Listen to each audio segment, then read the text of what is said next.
السلام عليكم ورحمة الله وبركاته. الحمد لله وكفى وسلام على عباده الذين اصطفى.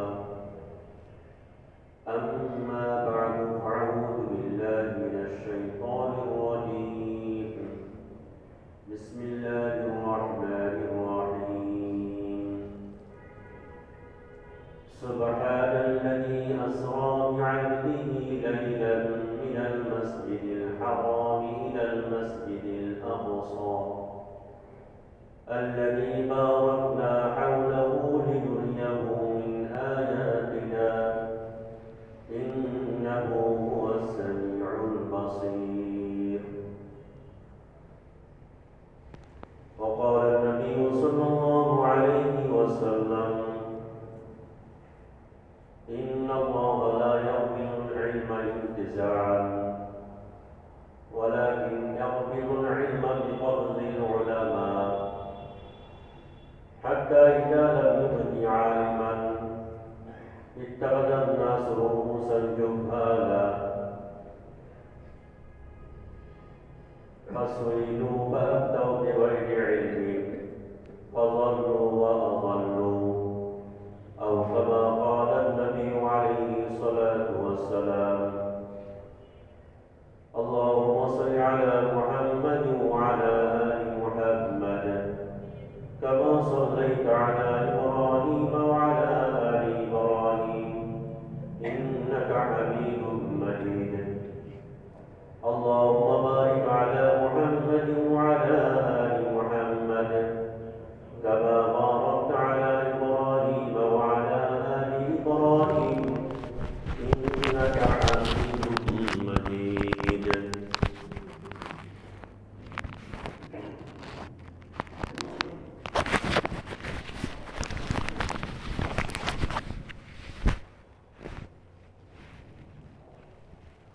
बुजुर्गान मोहतरम,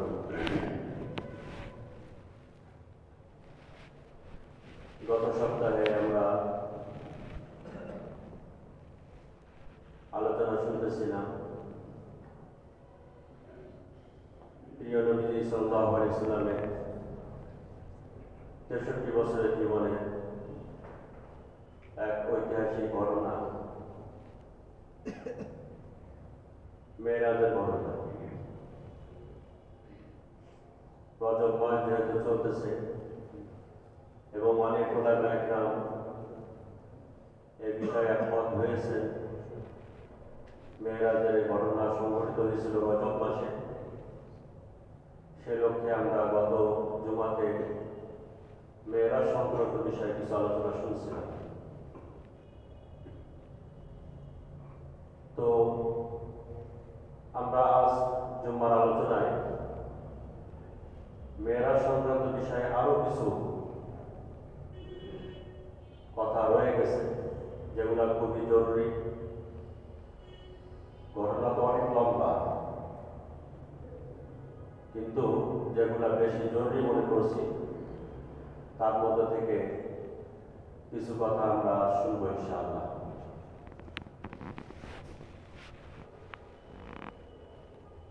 মেরাজ পরবর্তী, মেরাজ থেকে আসার পরে নবীজি সাল্লাল্লাহু আলাইহি ওয়াসাল্লাম 3টা হাতিয়ার নিয়ে আসছিলেন, কত শব্দে আপনারা শুনছেন। আসার পরে কি হলো? বুখারী শরীফের মধ্যে হাদিস আছে, 3886 নম্বর হাদিস।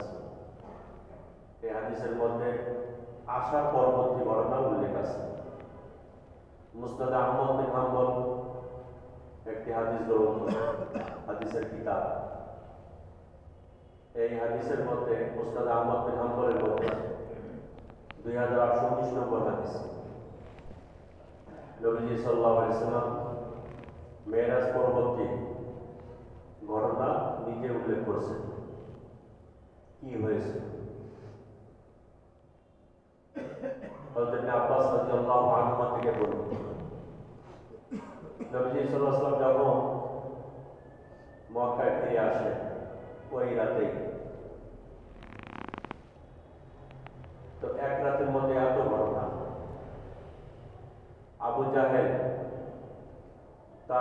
চিরচরিত অভ্যাস ছিল নবী সাল্লাল্লাহু আলাইহি ওয়াসাল্লামের সাথে ঠাট্টা করা, মজাক করা। তো সে মজাক করে, ঠাট্টা করে সকালে নবীজি সাল্লাল্লাহু আলাইহি ওয়াসাল্লামকে দেখে বলতেছে, মুহাম্মদ হালকা নামি ইশাই, নতুন কোনো কথা আছে? মজাকের সাথে বলতেছে, মস্করা করে, তুমি তো নতুন নতুন কথা শোনাও, তা আজ নতুন কোনো কথা আছে কিনা? নবীজি সাল্লাল্লাহু আলাইহি ওয়াসাল্লাম বলেন, হ্যাঁ নতুন ঘটনা আছে। কি ঘটনা শোনাও? নবীজি সাল্লাল্লাহু আলাইহি ওয়াসাল্লাম এর আগে ঘটনা শোনাই দিলেন, আমি বাইতুল মাকদিসে গেছিলাম, সেখান থেকে আসমানে গেছি, পুরোটা শোনাই দিয়েছি। কিছুক্ষণ হাসলো। এরপরে আবু জাহেল বলল যে আমি আমার এই আশপাশ এলাকার লোকজনকে ডাকবো, তুমি কি তাদের সামনে কথাগুলো বলতে পারবা? যাতে করে পাগল আমি একা না বলে সবাই মিলে তোমার পাগল করবো।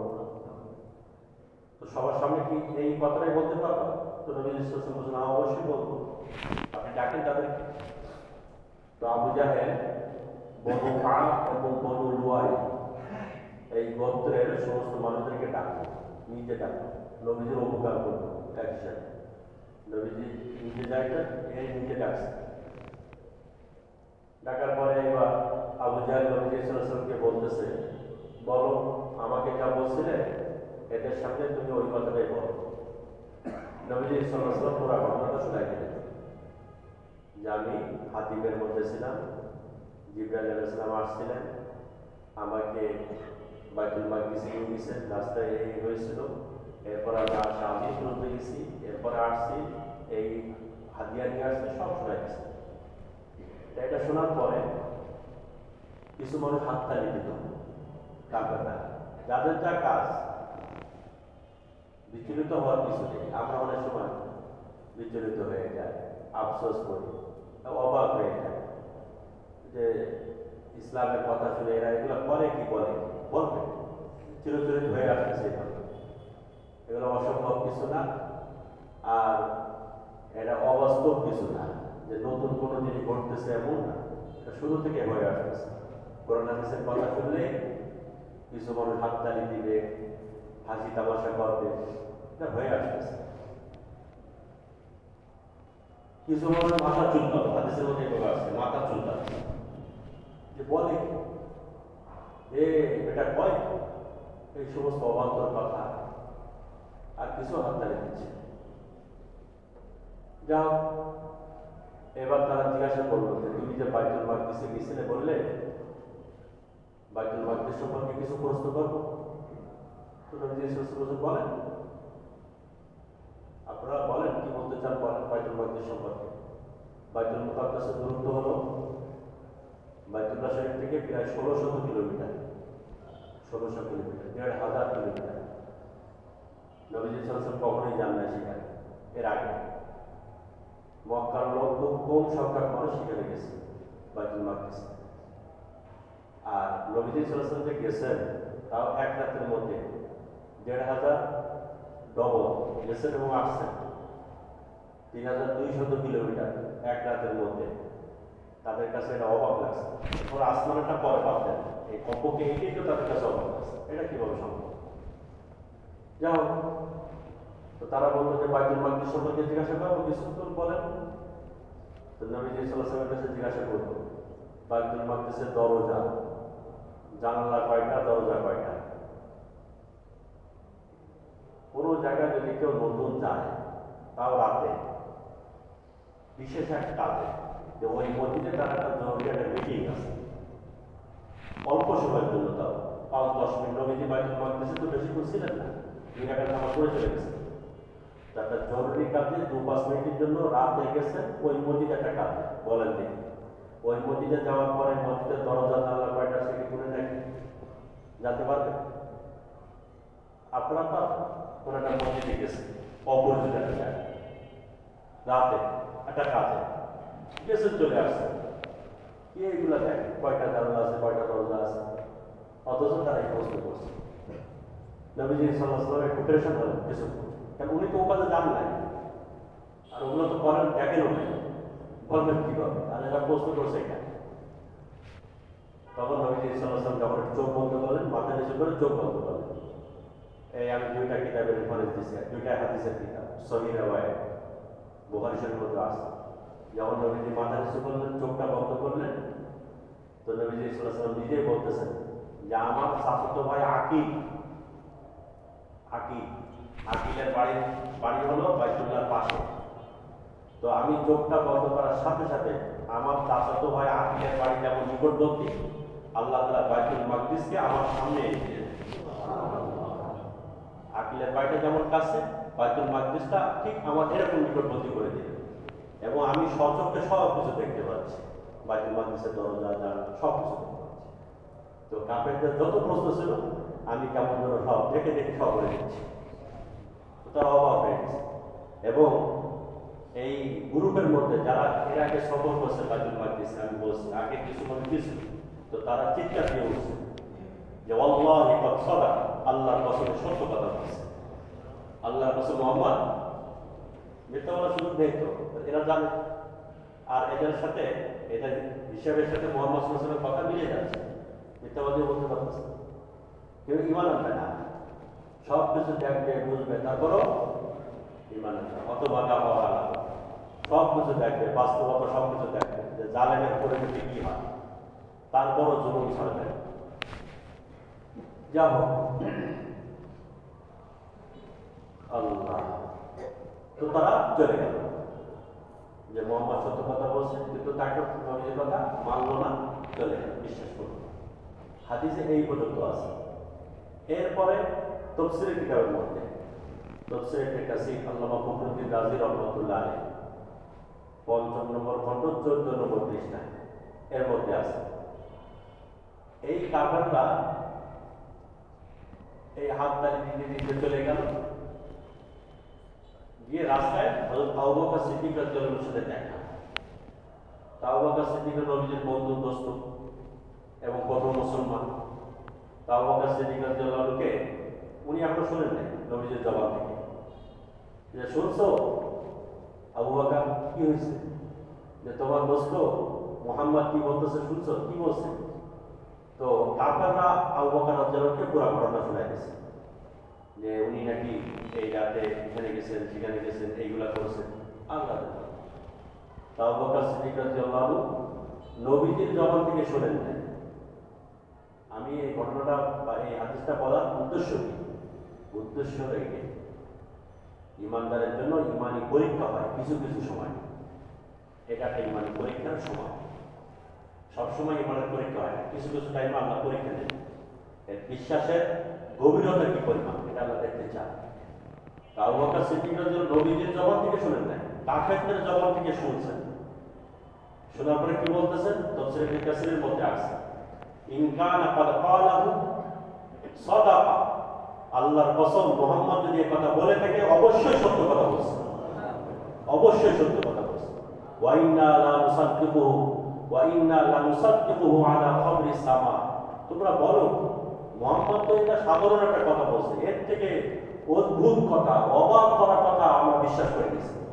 সে আমাদেরকে জান্নাতের কথা বলছে আগে, দেখি না তো জান্নাত, জাহান্নামের কথা বলছে, সবই তো বিশ্বাস করছে। এটা তো কিছুই না, মুহাম্মদ যেটা বলবে অবশ্যই সত্য।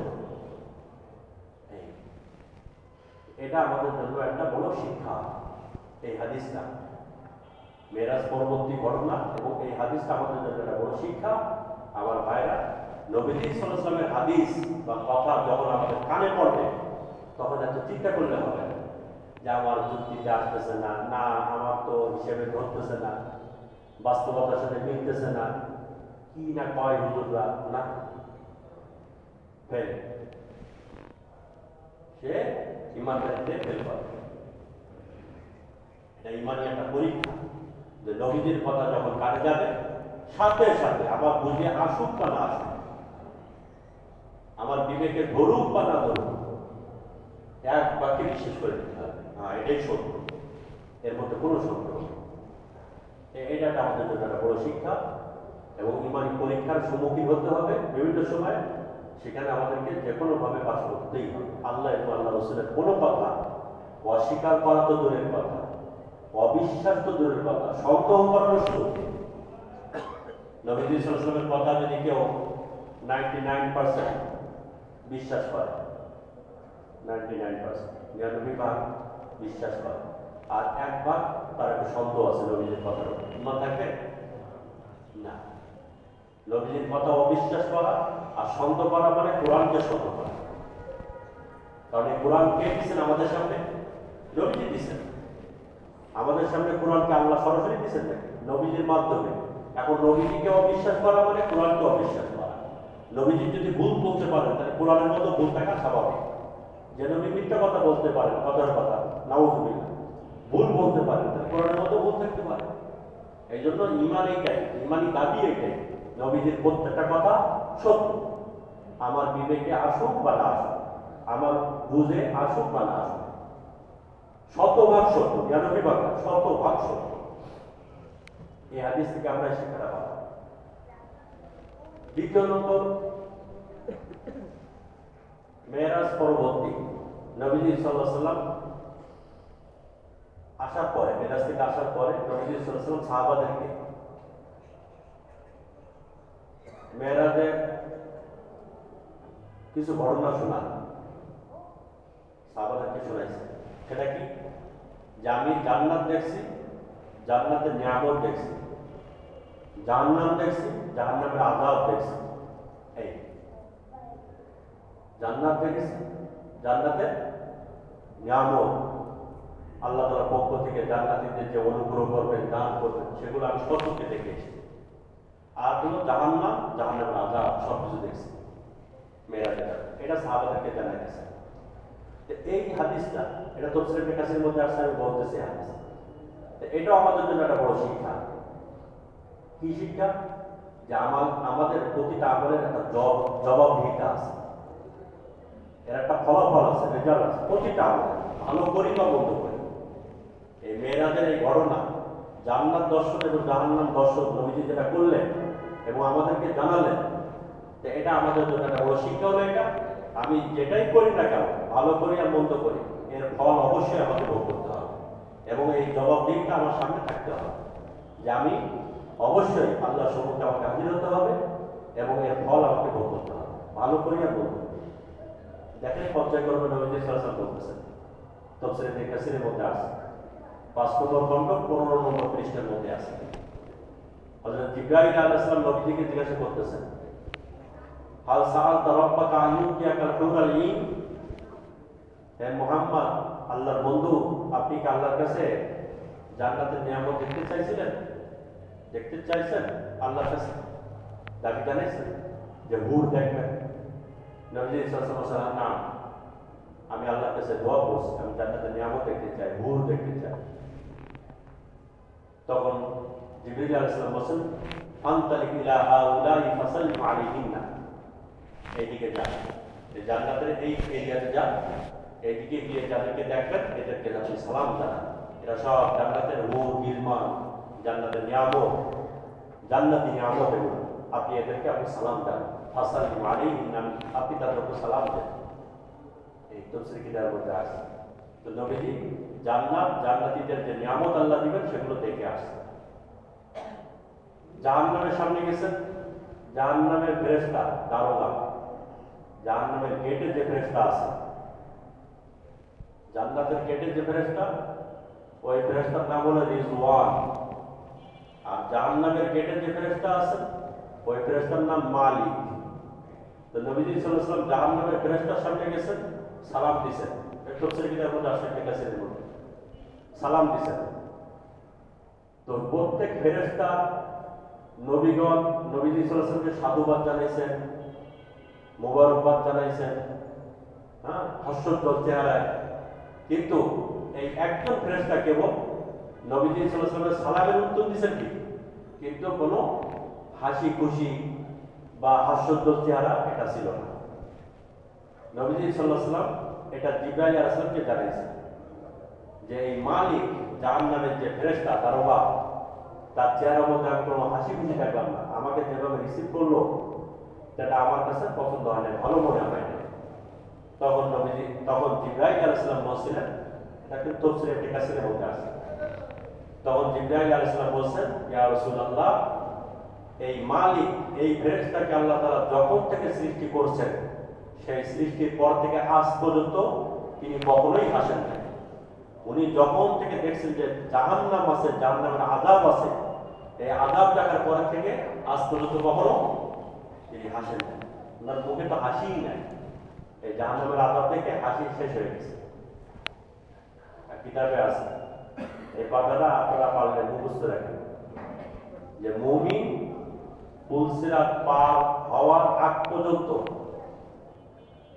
মুমিন পুলসিরাত পার না হওয়া পর্যন্ত স্বস্তির নিঃশ্বাস ফেলতেই পারে। মুমিন পুলসিরাত পার না হওয়া পর্যন্ত স্বস্তির নিঃশ্বাস ফেলতেই পারে। পুলসিরাত সবাইকেই পার হতে হবে। কোরআনের মধ্যে আছে সূরা মারইয়াম 16 নম্বর আয়াত, ওয়া ইন মিনকুম ইল্লা ওয়ারিদুহা কানা আলা রাব্বিকা হাতমান মাকদিয়া। এরপর আল্লাহ তাআলা বলেন, সুম্মা নুনাজ্জিল্লাযীনা তাকাউ, যারা দিনদার ঈমানদার মুত্তাকি তারা পুলসিরাত পার হয়ে যাবে, কিন্তু যারা বেনামাজি নাফরমান এরা পুলসিরাত পার হতে পারবে না, নিচে জাহান্নামে পড়ে যাবে। এখন একজন ঈমানদারের এই চিন্তা থাকবে, আমি পুলসিরাত পার হতে পারবো না। এই ফেরেশতার মুখে হাসি। আবু দাউদ শরীফের মধ্যে একটা হাদিস আছে এই বিষয়ে। আবু দাউদ শরীফের মধ্যে 4878 নম্বর হাদিস, 4878 নবীজি সাল্লাল্লাহু আলাইহি ওয়াসাল্লাম বলেন যে আমি যখন এই মেরাজের রাতে জিবরাইল আলাইহিস সালাম আমাকে নিয়ে যাচ্ছে, তো দেখতেছি আমি একটা গ্রুপ, একটা দল, তাদের নখগুলা আস্তা রহুনা কার নুহাস, নুহাস মানে তামা, নখগুলা তামা, তামা লোহা, তামা আছে তামার লোহা, এই তামার নখ, আর নখ দিয়ে তারা হাসরাচ্ছে, হ্যাঁ, আঁচড় কাটতেছে এই তাদের চোয়াল, তাদের মুখ, তাদের বুক, বক্ষ, সিনা, এটা তারা আঁচড় করতেছে এই আপনার তামার নখ দিয়ে। নিজেরা নিজেদের নখ দিয়ে মুখ এবং সিনা তারা আঁচড় করতেছে, আঁচড়াচ্ছে, গোশত উঠে যাচ্ছে, রক্ত বাইরে হয়ে যাচ্ছে। আবু দাউদ শরীফে দেওয়া। নবীজি সাল্লাল্লাহু আলাইহি ওয়াসাল্লাম জিজ্ঞাসা করছেন, মান হাউলা, এই জিবরিল এরা কারা? নিজেরা নিজেদের নখ দিয়ে আঁচড় করতেছে, রক্ত বের করে দিচ্ছে, গোশত উঠে যাচ্ছে। তো জিবরাইল আলাইহিস সালাম বলছেন, এরা হলো ওই সমস্ত ব্যক্তি যারা নাকি মানুষের দোষ চর্চা করতো দুনিয়াতে, যারা মানুষের দুনিয়াতে দোষ চর্চা করতো, ভালো মনে করতো, পছন্দ করতো, মাইক একটা পাইলেই হয়, 5 মিনিট কথা বলতে হবে, তাদের নামে কিছু না কিছু তো বলতেই হবে, কিছু না কিছু তো বলতেই হবে। এখন সেটা সত্য হোক বা মিথ্যা হোক, সবাই বলতেছে, আমিও বলবো। তাদের নামে সবাই এই কথা বলে, তো আমিও বলবো। সত্য মিথ্যা ওটা পরের কথা, 5 মিনিট তো আমাকে কথা বলতেই হবে। এইটা হলো শাস্তি। যারা অন্যের নামে এই যে সমালোচনা, পরচর্চা, পরনিন্দা, দোষ, দুনিয়াতে তো এগুলো আমাদের কাছে স্বাভাবিক মনে হয়, কিছুই মনে হয় না। আমি হাসতে হাসতে বলতেছি, আপনারাও স্বাভাবিকভাবে নিয়ে কথাগুলো। এক জায়গায় বসলে, দুইজন বসলে, বা একটা মঞ্চ পাইলে, একটা মাইক পাইলে, অমুক বক্তা খারাপ, অমুক খারাপ, সে খারাপ, ওই দল খারাপ, ও পার্টি খারাপ, ওই ব্যক্তি খারাপ, কি কি লাভ হলো আপনার? আপনি নিজে চিন্তা করবেন, তার কি কি লাভ হলো ওই ব্যক্তির নামে খারাপ করে? হাদিসে নিষেধ করলো, জানেন? কিতাবের মধ্যে লিখছেন ওলামা একরাম, যখন কোনো ব্যক্তি বলে অমুক বেনামাজি, অনেক মানুষ আছে না বেনামাজি, কেউ যখন এই কথা বলে অমুক ব্যক্তি বেনামাজি, ইন্ডিকেট করে বাইলেন, যখন বলে অমুক ব্যক্তি বেনামাজি, সাথে সাথে আল্লাহ তাআলা তাকে বলে, সে নামাজ পড়ে না, তোর কি? সে যে নামাজ পড়ে না, তোর সমস্যা নেই। যে নামাজ পড়ে নাই, কার হক নষ্ট করছে বলেন আপনারা? আমি যে বললাম অমুক নামাজ পড়ে না, সে কি আমার হক নষ্ট করছে না আল্লাহর হক নষ্ট করছে? আমার সমস্যাটা কোথায়? যার হক নষ্ট করছে সে বুঝবে, আমার এত সমস্যা কেন? আমাদের শুধু এইগুলাই, অমুক খারাপ, আপনার কি করছে? আমি আমার ধন নিয়ে চিন্তা করি। সমালোচনা করার কথা ছিল নিজে, সমালোচনা করার কথা ছিল নিজের স্ত্রী, সে এখনো পর্যন্ত নামাজি না, ঠিক মতো আমার বাচ্চা এখনো পর্যন্ত তার লেবাস পোশাক সুন্দর না, টাকনুর নিচে কাপড় পরিধান করা আমরা অনেকে সাধারণ মনে করি, স্বাভাবিক মনে করি। অনেক জায়গায় তো ইমাম সাহেব বলেও দেয় যে টাকনুর নিচে যাদের কাপড় আছে তুলে দেন। নামাজের সময় কি করতে হয় নাকি শুধু টাকনুর নিচে, টাকনুর নিচে কাপড় শুধু নামাজের সময় উঠাতে হয় না 24 ঘন্টা সব সময়? তো কবিরা গোনা। আমরা যে সমস্ত পোশাক পরিধান করি কিন্তু যে 4টা আযাব হয়, সহিহ মুসলিম শরীফের রিওয়ায়াত, সিয়াসিতার হাদিস, 4টা আযাব হয় যারা টাকনুর নিচে কাপড় পরিধান করে। তো এটা দেখতে হবে নিজের ফ্যামিলির মধ্যে কেউ আছে কিনা। আপনি ওই দল খারাপ, অমুক ব্যক্তি খারাপ, নিজের ছেলেতে এই কাজ করতেছে। আমার মেয়ে কাপড়টা থাকার কথা ছিল কোথায়? ছেলেটা ওঠানোর কথা ছিল উপরে, আর মেয়েটা থাকার কথা ছিল নিচে। গেছে পুরো উল্টায়, উল্টায় গেছে না? তাহলে এগুলো নিয়ে কোনো চিন্তা নেই। আমার স্ত্রী যেভাবে পর্দা করে করার কথা ছিল, চলার কথা ছিল, একজন মুসলিম নারী হিসাবে সে কতটুকু পারতেছে, এগুলো তার কোনো মাথা ব্যথা নেই।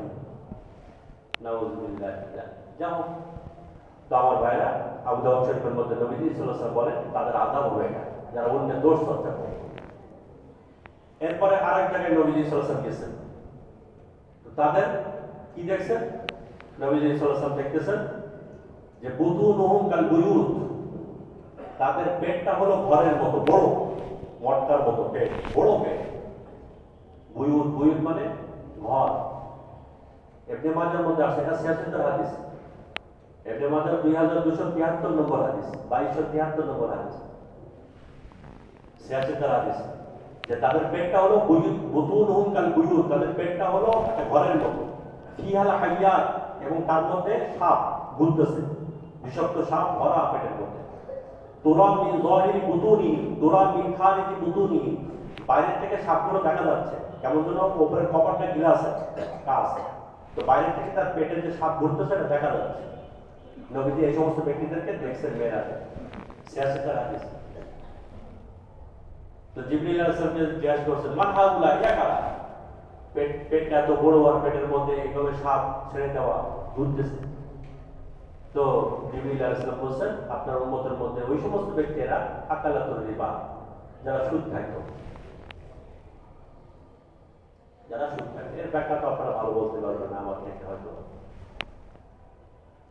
সুদ খাইতো যারা, আফসোসের বিষয়, অনেকে আমরা এই ধার্মিক দিনদার হাজী সাহেব, চাকরিজীবী, আপনি চাকরি করছেন, সব চাকরিটা ছিল হালাল, কামাইটা ছিল হালাল, সারা জীবন 60 বছর 65 বছরের মাথায় গিয়ে সরকার আপনাকে এই চাকরি থেকে অব্যাহতি দিয়ে বা বিদায় করে দিয়ে রিটায়ার্ডে দিচ্ছেন, আপনি কিছু টাকা দিল, 40 লাখ টাকা বা 50 লাখ টাকা বা 30 লাখ টাকা, সারা জীবন আপনি হালাল খাইছেন, হালাল চাকরি করছেন, আলহামদুলিল্লাহ। হজ করে আসছেন, বাড়িওয়ালিকে সাথে করে নিয়ে গেছেন হজ করার জন্য, দুইজন একসাথে হজ করছেন, খুব ভালো।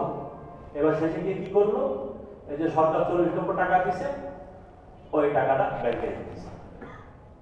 আর উনি হজের থেকে আসার পরে বড় একটা তসবিহ নিয়ে আসছে, বড় একটা জুব্বা নিয়ে আসছে, আর একটা হাজি রুমাল নিয়ে এসে মসজিদে সব সময় করে দেয়।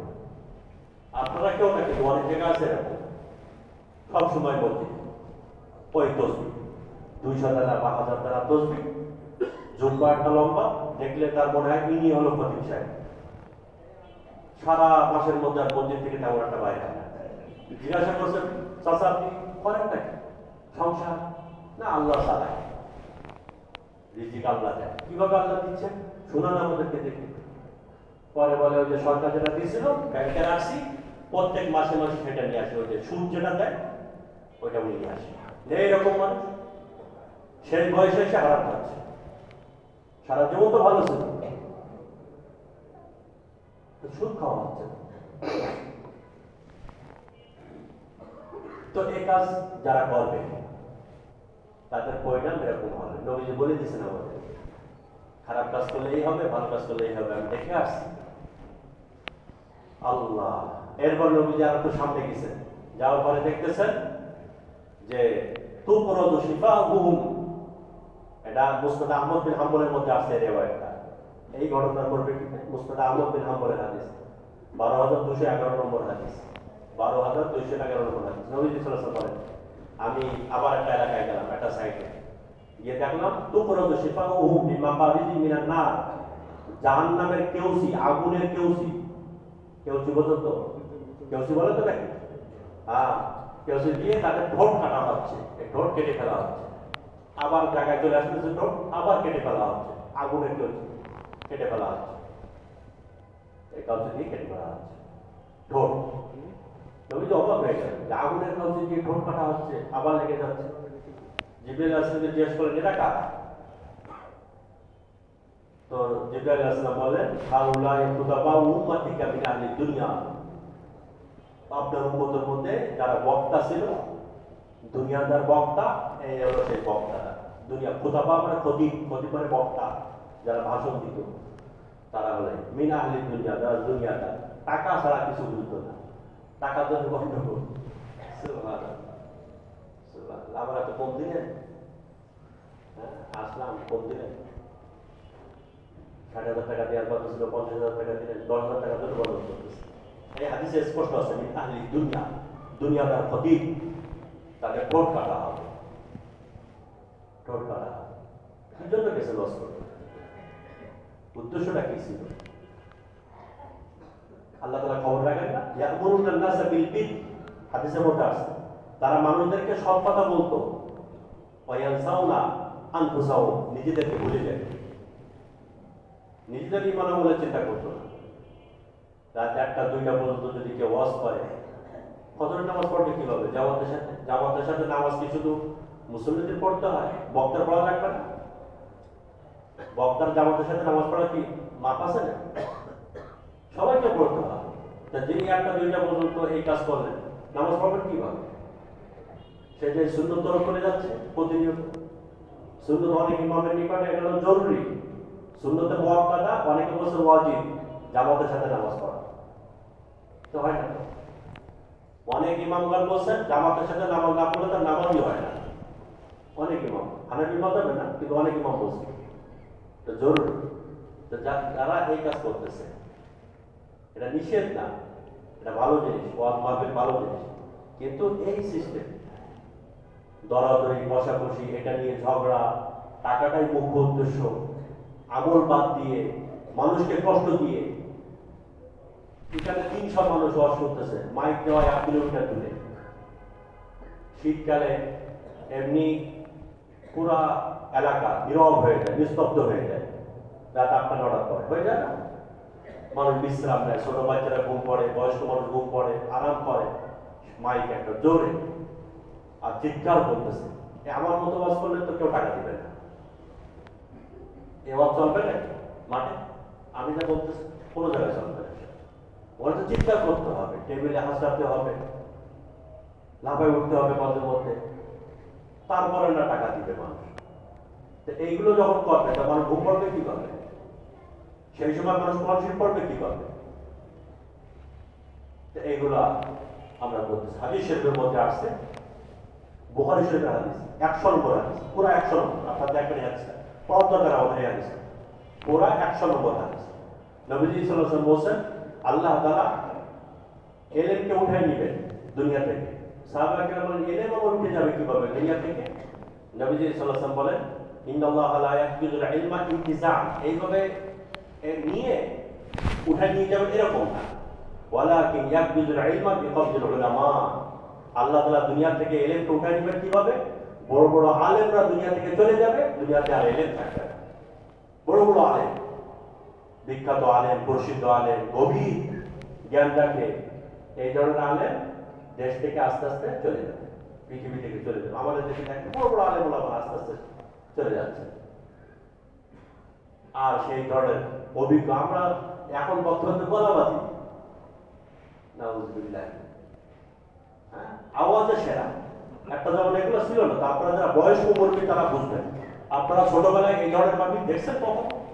এখন যে সিস্টেমে মাহফিল হচ্ছে, বক্তারা যেভাবে ওয়াজ করতেছে, ছিল না। ইন্ডিয়া থেকে আসতো, নিজ খরচে আসতো, নিজেরা ব্যাটিং খাতা নিয়ে আসতো, হাড়ি পাতে নিয়ে আসতো। আমাদের বাড়ি তো ইন্ডিয়ার পাশে, আমরা নিজেরা শুনছি, আমি শুনছি, তারা নিজেরাই নিজেদের মতো করে সবকিছু করত। আর তাদের সেই কাটা ছেঁড়া বয়ান, ওই 10-15 মিনিটের কথা একটা বাড়ির উঠানে গিয়ে বয়ান করত। যে সমস্ত মা দাদিরা ওই সমস্ত ওই যে পীর মাশায়েখদের বয়ান শুনছে, এখনো পর্যন্ত সেই সমস্ত মহিলারা যারা জীবিত আছে পর্দা পায়, ওই তাদের ওয়াজ শুনে। আর এখন আমাদের এই ঘন্টার পর ঘন্টা মাহফিল আর 50,000-1 লক্ষ টাকার ওয়াজ, কয়জন মহিলা পর্দা এসে গেছে বল? কয়জন বেনামাজি নামাজি হচ্ছে এই মাহফিলের দ্বারা? অথচ সেই সমস্ত পীর মাশায়েখরা যারা ওই 10-15 মিনিট কাটা ছেঁড়া কথা, এত সুন্দর জানতো না তারা, এত কোরআন হাদিস জানতো না তারা, জানতো কিন্তু ওইভাবে দেখাতো না মানুষদেরকে, কিন্তু তাদের কথার মধ্যে আসর ছিল, তারা আমলি ছিল। আল্লাহ এটাই বলছেন, আলেম চলে যাবে হাত্তা ইদা লাম ইউবকি আলিমান, বুখারী riwayat, যখন দুনিয়াতে কোনো আলেম থাকবে না, ইত্তাকাযান নাসু রুউসাল জুহালা, মানুষ তখন জাহেল যারা তাদেরকে বক্তা বানাবে। বক্তা বানিয়েছে কাকে? যার সুর ভালো। হচ্ছে কিনা এরকম বলে? সুর ভালো, উনি ইংরেজিতে বেশ কিছুক্ষণ কথা বলতে পারে, এই হলো ওনার যোগ্যতা। আর মাঝে মধ্যে গজল গাইতে পারে। হঠাৎ করে আজান দিচ্ছে রাত 11টার সময়, রাত 11টা-12টার সময় কিসের আজান? কোন কোরআন হাদিসে আছে এটা যে 5 ওয়াক্ত আজান বাজে? আরো আজান আছে। বাচ্চা হলে জন্মগ্রহণ করলে ডান কানে আজান, বাম কানে ইকামত, এটা আছে। রাত 12টার সময় এই আজান যে দিচ্ছেন, কোন নিয়তে দিচ্ছে? কারণটা কি? যে আমি আজান দিতে পারি, আমার কণ্ঠটা। কোরআন হাদিসের কথা আমি মাত্র 45 মিনিট বলি শুধু কোরআন হাদিস থেকে, তাই শরীর থেকে ঘাম বেড়ে যায়। আপনি যদি কোরআন হাদিসের মধ্যে থাকেন, 50 মিনিট কথা বলা অত্যন্ত কঠিন একজন আলেমের জন্য। কোরআন হাদিস ছাড়া বাইরে কোনো কথা বলা যাবে না, হয় কোরআন নয় হাদিস। একটা আলেমের জন্য 40 মিনিট কথা বলা অনেক কঠিন। আর যখন এলেম কালাম থাকবে না, কোরআন থাকবে না, হাদিস থাকবে না, তখন তো আপনার এদিক ওদিক কথা বলাই লাগবে, আজান দেওয়া লাগবে, বদল গাওয়া লাগবে। কারণ 2 ঘন্টা ওয়াজ না করলে তো 60,000 টাকা দিবে না, আধা ঘন্টা ওয়াজ করলে তো 50,000 টাকা দিবে না। এখন 2 ঘন্টা কি বলবে? 2 ঘন্টা এখন টাইম পাস করতে গেলে তো বদল গাইতে হবে, আজান দিতে হবে, এইগুলাই হচ্ছে। নাউযুবিল্লাহি মিন যালিক। ওয়াজ মাহফিল নিষেধ না, কিন্তু এইগুলো তো সমস্যা। তো মানুষ জাহেলদেরকে বক্তা বানাবে, মানে কি হবে? সুইলু, তাদের কাছে মাসালা জিজ্ঞাসা করবে, প্রশ্ন উত্তর পর্ব। বক্তা যেহেতু আসছেন, তাহলে ওনার কাছে এখন প্রশ্ন উত্তর পর্ব হবে। এখন সবাই লিখিত প্রশ্ন করতেছে, আর বক্তা সাহেব বলছে আমি মাহফিলের শেষে ওয়াজের পরে আপনাদের প্রশ্ন উত্তর দিব, প্রশ্নের উত্তর দিব। অথচ সে একটা জাহেল, সে শিল্পী, সে কোনো আলেম না, মুফতি না, মুহাদ্দিস না, কিছু না। তার পরিচয় সে একজন শিল্পী, গান গজল করতে একসময় বক্তা হয়ে গেছে। আমি এটাও শুনছি যে কালেকশন করতো, রাস্তার পাশে মসজিদের জন্য কালেকশন করতো, সুলতান দিয়ে কালেকশন করতে করতে একটা বক্তা মতো হয়ে গেছে। এই হলো তার পরিচয়। তো এখন এই সমস্ত ব্যক্তিদের কাছে যদি কেউ প্রশ্ন করে, সে প্রশ্নের উত্তর সে কখনো সঠিক দিতে পারবে না। নবী এটাই বলছেন, ফাআফতাও, তারা ফতোয়া দেওয়া শুরু করবে, ফাযাল্লু ওয়া আযাল্লু, সে নিজেও পথভ্রষ্ট এবং এর ফতোয়া যারা নিচ্ছে তারাও পথভ্রষ্ট হবে, যারা নিচ্ছে তারাও পথভ্রষ্ট হবে। আপনি কার কাছে মাসালা জিজ্ঞাসা করতেছেন, দেখতে হবে তো। আর এই নিয়ে তো প্রশ্নগুলো নিয়ে উত্তর তো দিতেই আছে। দেখতেছে আমি যদি এখন বলি লা আদরি, আমার এই মাসালাটা জানা নেই, তো লোকে মনে করে কারে দাওয়াত দিলাম এত টাকা নিয়ে। এখন তার বাধ্যতামূলক সে দেওয়াই লাগতেছে না, অথচ হাদিস এটা নিষেধ। ইমামে আযম আবু হানিফা রাহমাতুল্লাহ আলাইহি, ইমাম মালিক, এত বড় বড় ইমাম, ইমাম মালিক রাহমাতুল্লাহ আলাইহির কাছে 36টা মাসালা ওনার জীবনের মধ্যে আছে। 36টা মাসালা জিজ্ঞাসা করা হলে উনি 31টা মাসালার মধ্যে বলছেন আমার এটা জানা নেই। এখন কয়টা বলছেন? 31টা বলছেন আমার এখন জানা নেই, পরে জানবো, তারপরে জেনে তারপরে বলবো। আর 5টা ওই সময় উত্তর দিচ্ছেন। এই হলো ইমাম মালিক রাহমাতুল্লাহ আলাইহি, মদিনার ইমাম বলা হতো যাকে, জান্নাতুল বাকিতে যার কবর। অথচ উনি বলতেছেন যে আমি পরে জানাবো, আর এখন আমাদের প্রশ্ন করার আগে উত্তর।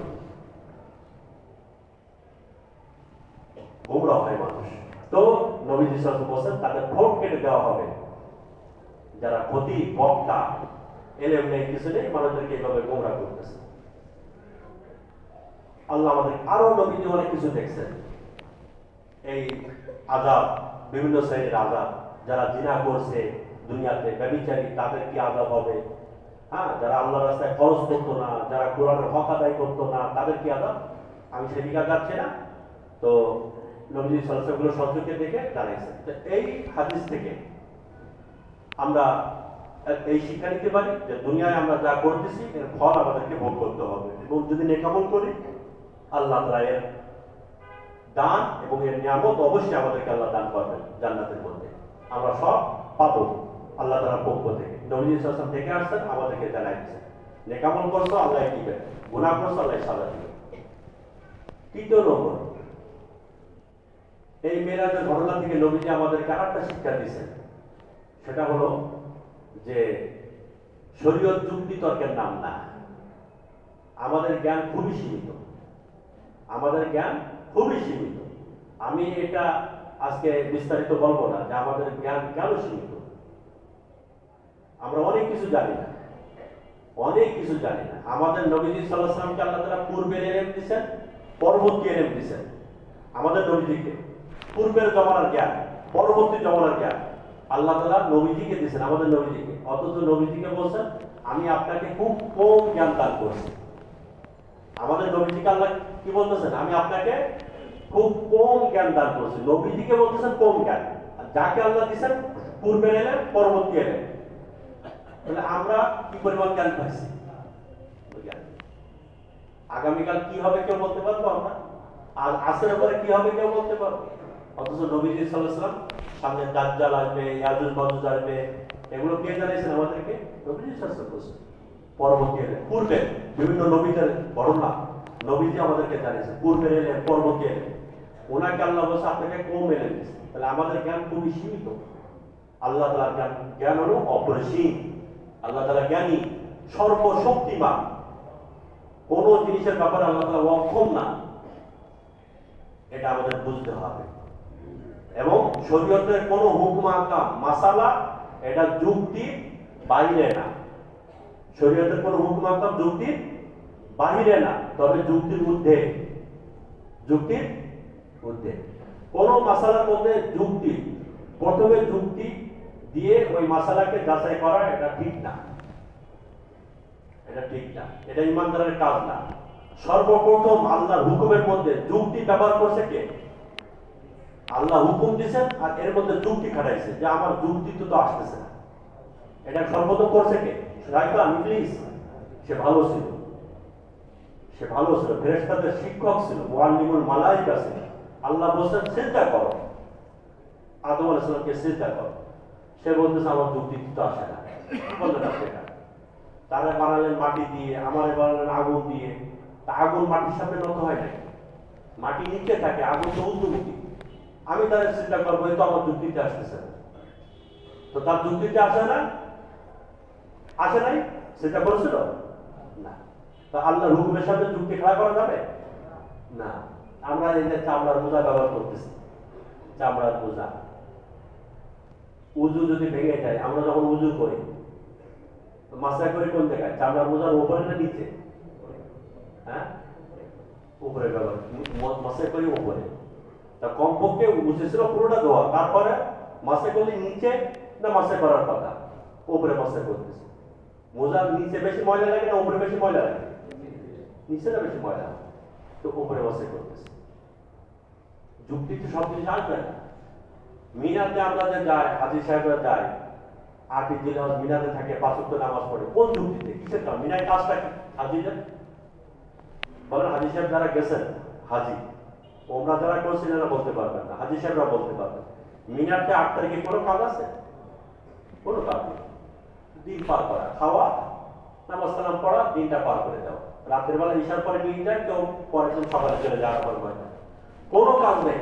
অথচ বাইতুল্লাহ 1 রাকাত নামাজ পড়লে 1 লক্ষ রাকাত নামাজের সওয়াব। সেই বাইতুল্লাহ নামাজ বাদ দিয়ে মিনায় চলে যাচ্ছে।